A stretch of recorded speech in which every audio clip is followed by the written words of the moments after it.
Deixa que eu falo, tudo bem, galera? Passando aqui para mais uma resenha sobre futebol. Olha o cara que tá do meu lado aí. Dá uma olhadinha nele, o polêmico Fabiano Baldasso, que eu conheci como repórter e que é um dos caras, já disse isso várias vezes, na frente ou por trás dele, não estando perto dele. O Fabiano Baldasso, para mim, é um dos maiores comunicadores e um dos caras que me influenciaram demais para poder trabalhar nesse mercado maluco que é o jornalismo esportivo. Só que agora, claro, o Fabiano Baldasso, ele enxergou, quem sabe, antes da grande maioria de nós jornalistas esportivos dos veículos tradicionais, essa transformação do analógico para o digital, essa transformação de ir para o mundo da internet, de começar a se comunicar sem depender diretamente do veículo tradicional, e não à toa explodiu aí, foi um sucesso. Gostem ou não gostem, mas são inegáveis os números que o Baldasso alcança. E aí, Baldoso, tudo bem? Obrigado pela moral aqui. Tá com tudo bem, cara, tudo bem. É um prazer falar contigo, Bagé, para a gente conseguir colocar todos os assuntos que tu te propõe aí. Sabe que eu sou constantemente questionado por esses movimentos digitais que eu fiz, especialmente comerciais, que em determinado momento foi uma tônica importante de algo que eu construí nas redes sociais. E eu costumo dizer o seguinte, o Baldasso... Cara, eu não sou melhor do que ninguém. Todos os meus colegas são tão ou mais competentes do que eu. O meu mérito foi ter apostado nisso. Lá atrás, 2009, 2010, quando os meus colegas jornalistas me chamavam de o Baldasso virou jornalista de Twitter, Baldasso não quer mais saber, Baldasso virou jornalistinha de internet. E eu apostei muito nisso. Num primeiro momento, Bagé, eu apostei para renovar o meu público, que eu não queria virar um tiozão falando de futebol para tiozão. Eu queria pegar a galerinha das redes sociais. Eu queria pegar a gurizada, e graças a Deus isso aconteceu. Mas no segundo momento, e tu é como nós começamos a ver números. Eu comecei a ver, eu coloco um vídeo no Facebook e 200 mil pessoas viram esse vídeo. A rádio que eu trabalho tem 10 mil ouvintes. Por que botam dinheiro na rádio que eu trabalho e não botam dinheiro aqui no meu Facebook? E aí eu fui atrás, tomei muita porta na cara, porque para o mercado gaúcho amadurecer, para isso demorou muito tempo. Os caras achavam que internet era coisa de guri jogando videogame vendo a sessão da tarde. Só que em determinado momento, eu sabia que isso ia acontecer, a ficha caiu, cara. 2016 para 2017, a ficha caiu do mercado publicitário, das empresas, e eu estava preparado. Porque desde lá de trás eu estava me preparando para o dia que isso chegasse. E graças a Deus a coisa aconteceu. Eu lembro, Baldasso, quando numa das tantas conversas, tu me contou o que tu estava bolando fazer. Eu lembro muito bem disso. Tu até usou um termo brincando assim, Bagé, isso aí vai explodir e eu quero que um dia tu possa trabalhar comigo. Eu quero que tu vai ter a possibilidade de vender tudo isso porque vai ser uma coisa maluca. E eu te confesso com toda sinceridade que eu acreditava no teu potencial, mas eu não acreditava que ele pudesse ter uma resposta tão rápida nisso tudo. Eu me lembro quando tu chegasse a lançar as tuas marcas digitais, eu estava lá presente, e aí tinha estourado há um pouco tempo um vídeo teu que viralizou no Brasil inteiro, né? Que foi depois de que aquela mãe acabou sendo assassinada na frente de uma escola enquanto aguardava o filho, e ali tinha uma crítica tua que não tinha a ver com nada de futebol, nada de Inter, nada de Grêmio, tinha uma crítica de sociedade, e de um cara que usou o espaço dele para falar de algo que naturalmente ele não falava. E eu penso que justamente essa dicotomia do que pareceu aquele vídeo que acabou jogando tudo para cima, né? Porque foi um vídeo com milhões de visualizações. Eu acho que sim, porque eu costumo brincar que os vídeos que me deram mais audiência na minha vida eu não estava falando de futebol. Isso pode ser uma coisa boa, mas pode ser uma coisa ruim. Mas por quê, Bagé? Porque é a liberdade que as redes sociais te dão, né? As redes sociais, elas te dão um espaço, te dão um público, por algum motivo, no nosso caso, por causa do futebol, só que nós temos a liberdade em determinado momento, quando nós temos uma crítica social a fazer, por exemplo, a gente pode colocar a nossa ideia. E eu fiz isso aquela vez, e aquilo para mim foi muito importante, cara. Foi muito importante para eu ter noção do tamanho, porque eu fiz um vídeo fazendo uma crítica ao governo Sartori, usando como base uma senhora que foi pegar a criança no colégio, foi assassinada na porta do colégio em Porto Alegre, e esse vídeo foi visto por mais de 2 milhões de pessoas, cara. 2 milhões.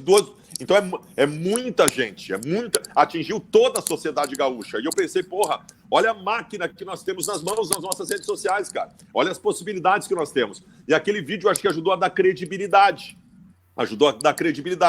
Porque se um anunciante hoje coloca um dinheiro na tua rede social para tu mostrar um produto dele, acreditando que isso vai fazer com que as pessoas consumam o produto dele, é porque eles acham que tu tem credibilidade. Porque ao mesmo tempo que o cara que acompanha o Baldasso está acompanhando porque ele acredita na opinião do Baldasso, acredita na informação do Baldasso, quando o Baldasso disser, olha, consome isso aqui porque isso aqui é bom, é a minha credibilidade que vai fazer consumir, senão não adianta. Então essa construção toda, e esse exemplo que tu cita de um assunto extra futebol é muito importante, é uma construção não só de números, porque números, velho, qualquer um tem, se eu criar uma página hoje no Facebook dizendo assim, ó, ser colorado é muito legal, vai ter 500 mil, vai ter 500 mil curtidas. Não significa necessariamente que vá ter credibilidade para vender alguma coisa, porque os números dizem muita coisa, mas não dizem tudo. Não basta só o tamanho das suas redes sociais. Tu precisa ter credibilidade. A tua opinião precisa servir de referência para as pessoas, porque aí sim tu vende e tu vira um produto comercial. Baldasso, acabou de falar que tu não queria ser o tiozão falando de futebol para outro tiozão, que tu queria apostar nessa galerinha, e a gente tem aí, eu tenho sobrinhos, né? Hoje eu tenho uma netinha de um ano e 5 meses, que, cara, a vida dela já é o YouTube. Ela não assiste TV aberta. E ela pede, ela já sabe que se ela pegar o meu celular, ou o celular da mãe dela, ela vai diretamente ali, ela sabe que ela tem que procurar algo que ela consegue ver do celular. Aí eu te pergunto o seguinte, muita dessa galerinha não acompanhou o Baldasso, o repórter, por exemplo, durante muitos anos fazendo futebol, por exemplo, na Rádio Gaúcha, depois na TV Bandeirantes. Esse conceito que se tem, como é que tu trabalha no dia a dia? Porque tu tem muitos seguidores dos caras que te acompanham pelo jornalismo, do cara que passou a te acompanhar porque ele se identificou pelo time, mas também daquele cara que gostava do teu trabalho na rádio e de muitos que nem conheceram o teu trabalho na rádio. Cara, eu vou te dizer uma coisa. Isso foi uma pesquisa. A mesma agência que trabalhou para nós dois fez uma pesquisa uma vez. 70% do público que me acompanha nas redes sociais não sabe que eu trabalhei na Rádio Gaúcha. Não sabe que eu trabalhei na Rádio Gaúcha. E as pessoas me conhecem. Eu tenho um público gigante que me conheceu na internet e não nos veículos de comunicação. É óbvio que eu ter formado um nome nos veículos de comunicação me deu uma largada importante, um gás importante para a explosão inicial. Mas eu tenho... Cara, eu vou te dizer uma coisa, Bagé. Poucas coisas me dão mais prazer na minha profissão, e isso acontece muito em eventos consulares do Inter, do que daqui a pouco chegar um cara para mim e dizer o seguinte, o cara da minha idade chega para mim, porra, Baldasso, que bom te ver aqui, cara. Eu te acompanhava desde o pré-jornada na Rádio Gaúcha e tal. Eu tô aqui com uma camisa para tu assinar. Mas não é para mim, é para o meu filho de 15 anos que é teu fã e que te acompanha nas redes sociais, no YouTube. Isso é um prazer que não tem tamanho para mim. Isso me dá o sentimento de cheguei onde eu queria. Porque o tiozão da minha idade, ele segue comigo, mas eu precisava que o filho dele me acompanhasse também. Porque, cara, nós temos que trabalhar muitos anos na nossa vida ainda. Eu preciso dessa nova geração. E o rádio e a TV não me dariam isso. Não me dariam isso. As redes sociais têm a possibilidade mesmo. E convenhamos, Bagé, é muito difícil tu implementar hoje num guri de 15 anos de idade o hábito que nós dois temos e tivemos sempre, de tomar banho ouvindo rádio, de acordar de manhã, a primeira coisa que vai fazer é ligar o rádio para ver o que está acontecendo. É uma realidade diferente dessa gurizada. E eu precisava deles comigo também. Baldasso, eu sei que isso nunca te importou muito, que eu vou te perguntar agora, pela tua característica, pela tua personalidade. Mas em determinado momento, até hoje tu sofre muito isso, tu foi muito corneteado, tu foi muito atacado pela nossa classe jornalística, né? Pelo cronista, seja ele radialista ou formado em jornalismo ou não, mas pensando assim, pô, o Baldasso tá rasgando o jornalismo. Não é isso que o Baldasso está fazendo. O Baldasso está dizendo coisas que nem ele acredita. O Baldasso virou um personagem. Como é que tu lida com isso? Porque claro que a rede social, ao mesmo tempo que ela nos ajuda muito, a gente sabe que dependendo de uma rede social para outra, você vai para o Twitter, geralmente tem o cara mais raivoso, o cara quer dizer que ele é o cara, ele quer botar textão. Como é que tu encara isso da nossa classe? Caras que faziam setor contigo e que em determinado momento passaram a te bater porque não concordam com o caminho que tu deu para tua carreira. Vamos lá. Primeiro, eu sou um jornalista, por ofício, mas eu hoje talvez não considere mais a minha ação como uma ação de jornalista. Eu hoje me considero um comunicador. E eu tenho uma decepção muito grande com o jornalismo. Muito grande. Com o jornalismo, vamos pegar para a nossa realidade, jornalismo do Rio Grande do Sul. Primeiro, por experiência pessoal de quem viveu muitos anos nos veículos de comunicação ganhando pouco, menos do que eu merecia, pelo que eu entregava. Isso me causou uma mágoa importante, porque eu fui ter uma vida boa financeiramente, confortável, só depois das redes sociais. Segundo ponto, eu acho o jornalismo muito prepotente, acho jornalistas muito prepotentes, e aqui no Rio Grande do Sul não é diferente.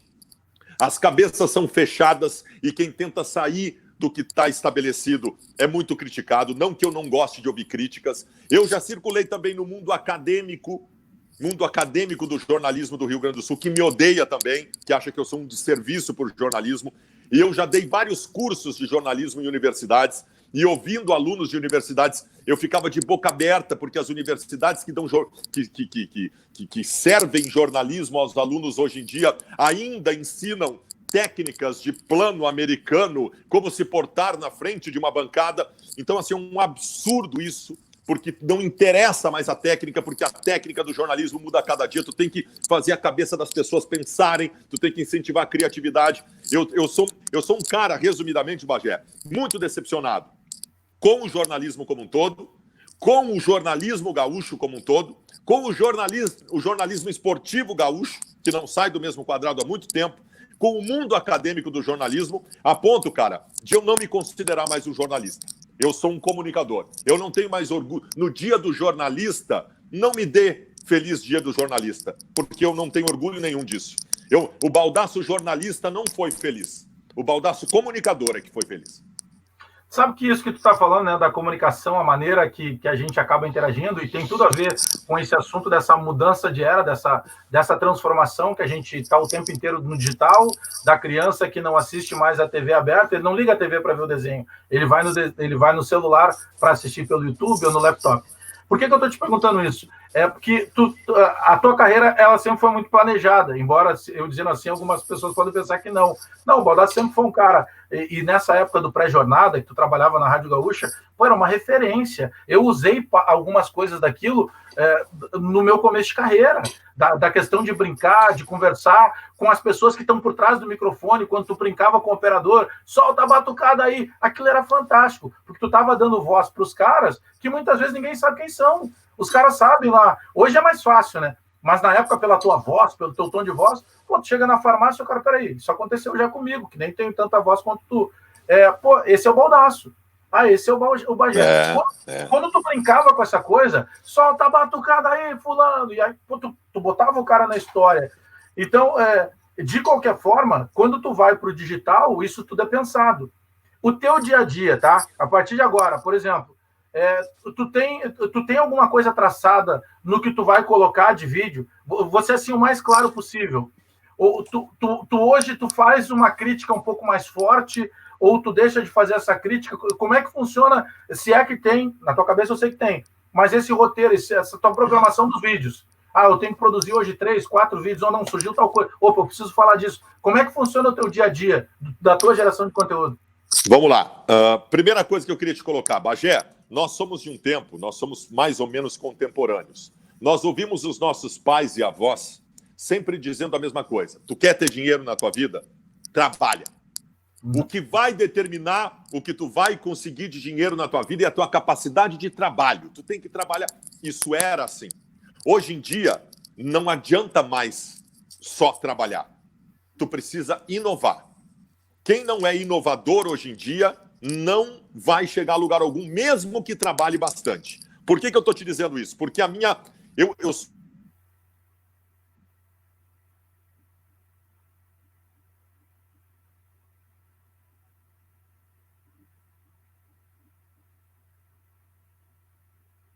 Oi, cortou um pouquinho, Bagé. Tá me ouvindo cortou. Aí?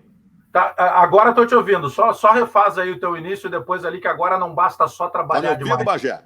Estou te ouvindo. Começa a partir da inovação ali. Tá me ouvindo agora? Tô te ouvindo. Eu tô te ouvindo aqui. Eu estava te dizendo o seguinte, eu sou um eterno incomodado em fazer coisas novas permanentemente. Os movimentos que eu fiz que deram certo na minha vida, e a maioria não deu certo. Eu sou uma reunião de grandes fracassos na minha vida profissional. Eu fiz inúmeras tentativas que deram errado. Algumas deram certo. E essas que deram certo valeram a pena por todas que deram errado. E as que deram errado, Bagé, são as que me ensinaram e me deram passos diferentes que eu tinha que fazer para chegar ao acerto que eu cheguei. Então, assim, eu tenho uma consciência que me move hoje de que o maior movimento profissional da minha vida eu ainda não fiz. Eu quero fazer. E eu nem sei qual é. Eu nem sei. Tivemos um pequeno corte. Tá me ouvindo bem? Mas a minha cabeça está girando sempre para aqui. Oi, tô te ouvindo. Tá. Pois é, não, mas eu te pergunto, tô te ouvindo, eu te falo assim, a gente até já conversou sobre isso fora do ar, tu me disse realmente, Bagé, eu já dei alguns passos importantes, mas eu sinto que ainda falta algum passo em questão de inovação e tudo. E não tem dúvida nenhuma que essa inovação ela vai acabar sendo pelo meio digital. Mas o meu questionamento para ti é assim, hoje tu é preso a alguma coisa nessa questão do comunicador, da tua opinião? Tu tem algum limite? Eu falo muito isso quando a gente é chamado por grupos de universitários para falar, e eu digo assim, eu trabalhei uma vez numa redação que eu tinha uma lista de pessoas que eu não podia entrevistar e uma lista de pessoas que eu deveria entrevistar. Então, quer dizer, que ideologia é essa do jornalismo, né? Que imparcialidade é essa que a gente tenta driblar? Hoje, tem algo que te prenda a uma determinada situação? Por exemplo, na tua vida do comunicador? Não tem. Não tem e não tinha antes de eu pedir demissão do Internacional também, quando as pessoas diziam que tinha. E nunca teve. Eu nunca tive nenhuma orientação para que eu tivesse essa ou aquela opinião, mesmo quando trabalhava no Internacional. Nunca tive. Eu tinha quando eu estava nos veículos de comunicação, da mesma forma que tu. A lista de quem entrevistar, a lista de quem não entrevistar, aqueles que tem que tomar cuidado para falar e aqueles que não tem que tomar cuidado para falar. Nunca tive. Eu me considero um jornalista livre em relação à opinião. O que eu estabeleço como linha editorial do que eu faço, geralmente é polêmico. Mas eu não sou um polemista por concepção do processo. Eu não acordo de manhã pensando no que eu vou polemizar hoje. Eu sou um cara que tem opiniões fortes, eu me posiciono em relação às coisas e isso naturalmente gera polêmica num país que a gente vive, em que se a pessoa não concorda contigo, a pessoa vai te assistir esperando que ela concorde contigo.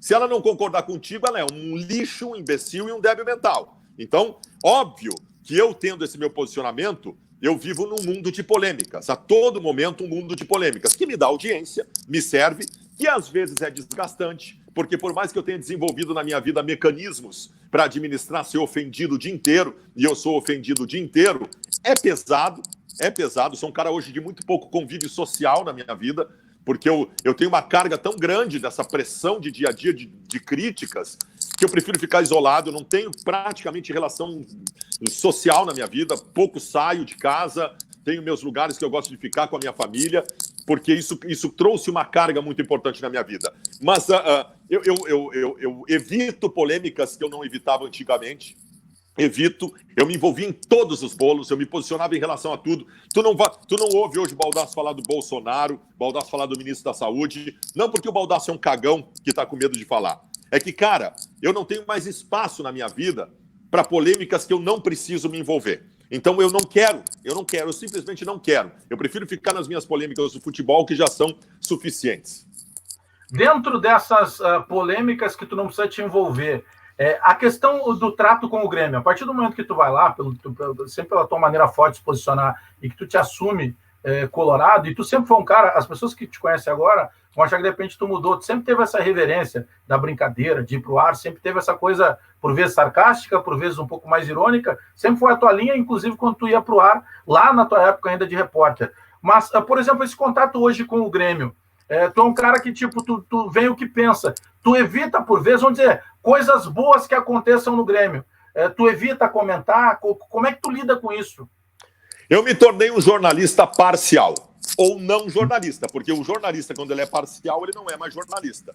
No meu caso, eu sou um torcedor do Internacional. Quando eu revelei meu time, Bagé, em abril de 2006, a minha decisão foi diferente da tua agora, quando tu revelou teu time. O Bagé revela o time dele com a premissa da manutenção da sua condição de análise imparcial, tanto de Inter quanto Grêmio, mesmo que tenha se revelado gremista. O Baldasso não. Eu, quando revelei meu time em 2016, a minha estratégia era a seguinte: eu quero virar um torcedor do Internacional. Eu quero botar para fora o meu amor pelo Inter. Eu não quero mais ser eu não quero ser um jornalista que simplesmente revelou que ela é colorado. Eu queria virar um torcedor, um comunicador representante da torcida do Internacional, porque eu sempre entendi que, historicamente, no Rio Grande do Sul, os representantes do Grêmio foram muito melhores que os representantes do Internacional.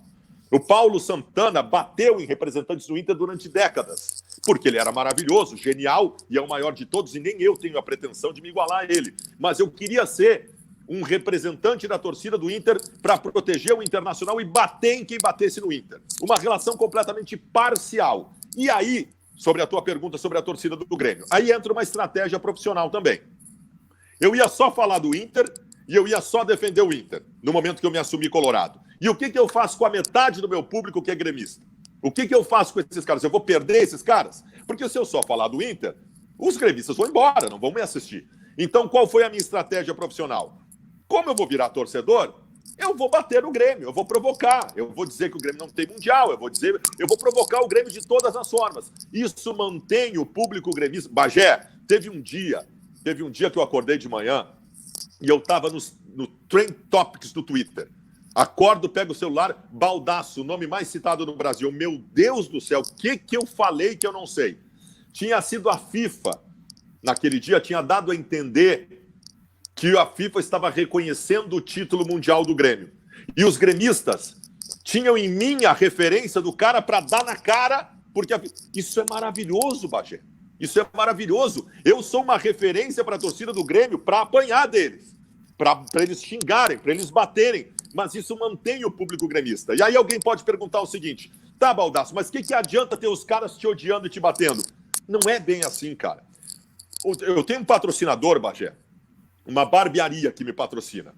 Essa barbearia, em dezembro de 2018, fez uma entrevista durante todo o mês com todos os novos clientes que entravam na barbearia. O cara entrava lá: por que tu veio aqui? E o que ela descobriu? No mês de dezembro de 2018, essa barbearia descobriu que 21 novos clientes chegaram porque viram no Baldasso. E desses 21 novos clientes, 7 eram gremistas, Bagé. 1/3 dos novos clientes que eu levei à barbearia era gremista. Ou seja, o meu recado comercial está chegando aos gremistas, mesmo que seja da forma provocativa que eu faço. Então, comercialmente, profissionalmente, eu tenho os gremistas comigo, e isso é muito importante. Tu já ouviu muita gracinha, muita provocação em rede social, isso é normal, a gente ouve o tempo inteiro, até porque o cara cria um perfil ali, ursinho carinhoso, e ele sai te dando pancada, ofendendo a tua mãe. Claro. Mas no dia a dia, que, poxa, tu tem uma voz que é marcante, cara, então o cara mesmo que, ou da época do rádio ou agora da internet, o cara identifica com facilidade. Tu já ouviu muita coisa, muita provocação que daqui a pouco, como tu dissesse há pouco agora, eu evito até a minha vida social, mais resguardado com os mais próximos da minha família. Tu já ouviu muita coisa que tu teve que baixar a cabeça, vou sair daqui que é melhor? Porque tem um cara mais agressivo, né? Nunca, juro por Deus, pessoalmente, nunca ninguém me xingou na rua. A não ser em jogo de futebol e tal, mas na rua, no dia a dia na rua.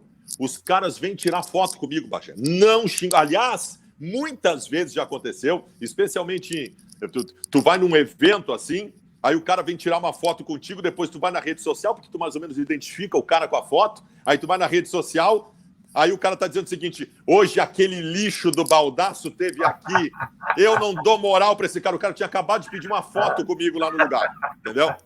Os machinhos de rede social, sabe muito bem como é que é isso. Mas cara, a rede social, ela transforma as pessoas, cara. Essa agressividade das redes sociais, ela, quando os caras se encontram na rua, ela na maioria das vezes não existe. Cara, a gente acaba, de toda forma, sempre influenciando as pessoas, né? E essa depois da tua, digamos, saída do armário, né? Que tu, não, eu sou torcedor do Internacional, e como tu dissesse há pouco, a partir de agora, quem achar que eu estou fazendo jornalismo bom ou não, que se exploda, eu vou fazer dessa maneira. Só a definição tua. Muitos outros colegas acabaram se assumindo. Eu noto que alguns não aceitam, não assumem, mas tentam seguir uma linha parecida com a que tu seguiu, de mais ou menos entrar para a questão ali de volta e meia, vai para a galhofa, daqui a pouco vem para o mais sério, sabe? Sem muito papel escrito. Mas os caras, parece que em determinado momento, eu não sei, aí é uma opinião minha, eu penso até que de repente por um certo ciúme, porque eu acho que o talento ele está acima de tudo, tu é um estupendo comunicador, tu consegue comunicar, e aí a gente entra nesse outro mérito, daqui a pouco o cara não gosta de ti, mas ele comenta, porque em determinado momento aquilo ecoou para ele. Tu enxerga mais ou menos assim, que depois até do teu fato de declarar publicamente que é jornalista, mas que é colorado, outros tantos vieram e que daqui a pouco pode ser uma coisa normal, o jornalista dizer publicamente o time que ele torce? O Baldasso fez isso, e eu acho que foi sim uma referência, especialmente por ter virado um torcedor, botar para fora. Bagé, nós somos de um tempo em que o jornalista esportivo dizia que torcia para o Aimoré. O cara nasceu em Porto Alegre e dizia que torcia para a Avenida de Santa Cruz. Tá? Ninguém mais aplica esse cachorro. Isso hoje, Bagé, é desonesto com quem nos assiste. É desonesto. As redes sociais nos aproximaram muito do público. Nós não temos mais... Eu sou do tempo, Bagé, que eu dizia uma coisa na Rádio Gaúcha, eu não sabia o que o público estava pensando. O máximo que eu sabia, alguém da produção dizia, ligou um cara aqui dizendo que tá brabo contigo. Tu não sabia o que o público estava pensando do que tu estava fazendo. A tua relação era muito distante do público. As redes sociais aproximaram, tu tá junto com o cara tá trocando ideia contigo todo mundo o dia inteiro. Então, eu trabalho com futebol. Eu não posso dizer para esse cara que eu não torço para ninguém, porque se eu nasci no Rio Grande do Sul, em algum momento eu fui gremista, eu fui colorado.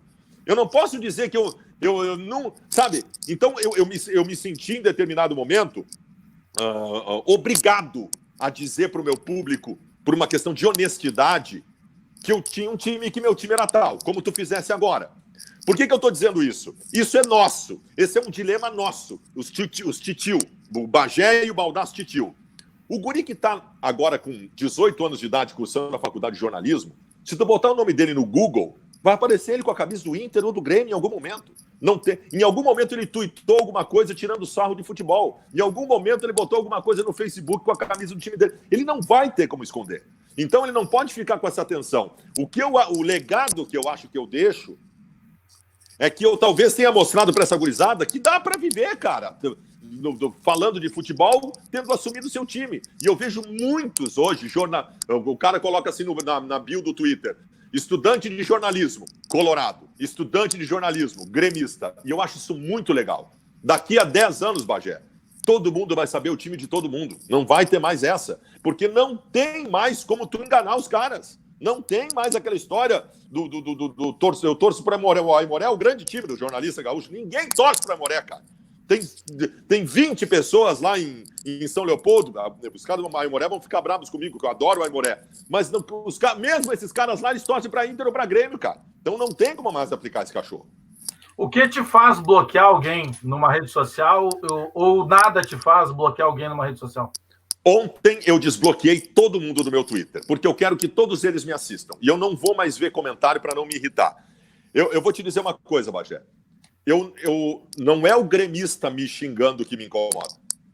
O gremista me xingando não me incomoda. O que me incomoda é o colorado mal agradecido. O colorado mal agradecido é que me incomoda. O colorado que vem dizer assim, vaza do Inter, sendo que eu botei em risco toda a minha carreira para assumir o time e defender o Internacional, esse eu bloqueio com muito mais gosto do que o gremista que me chama de filho da puta. O colorado que diz que eu não fui importante me ofende muito mais do que um gremista me chamando de filho da puta. Se tu começasse hoje, tu já começaria te assumindo um jornalista / torcedor colorado? Ou tu seguiria os mesmos passos para avaliar tudo? Não. Eu acho que hoje eu assumiria o time. Se eu tivesse referências como o Bagé, como o Baldasso, que fizeram, eu hoje assumiria o time. Então, não faria essa loucura que eu faço, mas eu tentaria ser repórter, ser produtor, tudo, mas as pessoas sabendo o time que eu torço. Eu faria dessa forma. Mudou em relação a quando eu comecei. Fabiano Baldasso, obrigado aí pela participação com a gente aqui no canal. A gente também vai reproduzir dentro lá da Rádio Bandeirantes. e sabe que tudo que eu falo aí, estando na tua presença ou não, você é um cara que é muito referência para quem pegou essa época mais antiga do rádio, como eu peguei, e também, mesmo que daqui a pouco alguém possa botar um senão, não, mas ele é assim, não, mas ele é elétrico, porque muitos não te conhecem pessoalmente, porque o Baldasso é hiperativo o tempo inteiro, mas sem dúvida nenhuma passa a ser uma referência também de acreditar que o comunicador, ele pode ser o seu próprio veículo. O comunicador, ele, claro que ele depende da publicidade, de uma série de coisas que é importante lá no veículo grande, mas que isso mudou agora também, né? Ele passa a ter de repente, uma necessidade menor, porque desde que ele seja bom, que ele saiba comunicar e que ele possa ter conteúdo para gerar, ele possa daqui a pouco ser a própria empresa, né? E está na mão de todo mundo. Todo mundo tem as mesmas possibilidades. Basta fazer a coisa certa. É absolutamente democrático. Antigamente, se tu não estava envolvido com um veículo de comunicação tradicional, tu não tinha... O cara que não estava lá dentro tinha possibilidades infinitamente menores. Hoje, se tu tem um smartphone na tua mão, tu tem a mesma possibilidade de qualquer outro. Isso é democrático, isso é lindo e todo mundo tem que fazer porque dá para todo mundo fazer. Um abraço, Bagé. Prazer sempre falar contigo, sou teu fã desde que tu trabalhava na Rádio Guaíba, te ouço quase desde criança, então para mim é um orgulho estar aqui contigo. E não deu nem tempo de eu falar aí, né? Mas só vou falar para fechar. Programa Patrola, certa vez, fez uma matéria, na época ainda da Maureen, fez uma matéria em que acompanhava o dia a dia de um setorista de clube. E o setorista de clube era Fabiano Baldasso, no antigo Beira-Rio, na antiga sala de imprensa. Eu ainda menino, olhando a TV, bom, eu quero fazer isso um dia. E acabei depois, pelo menos, fazendo o próximo. Menino, abraço, menino, tá bom. Abraço, valeu. Valeu.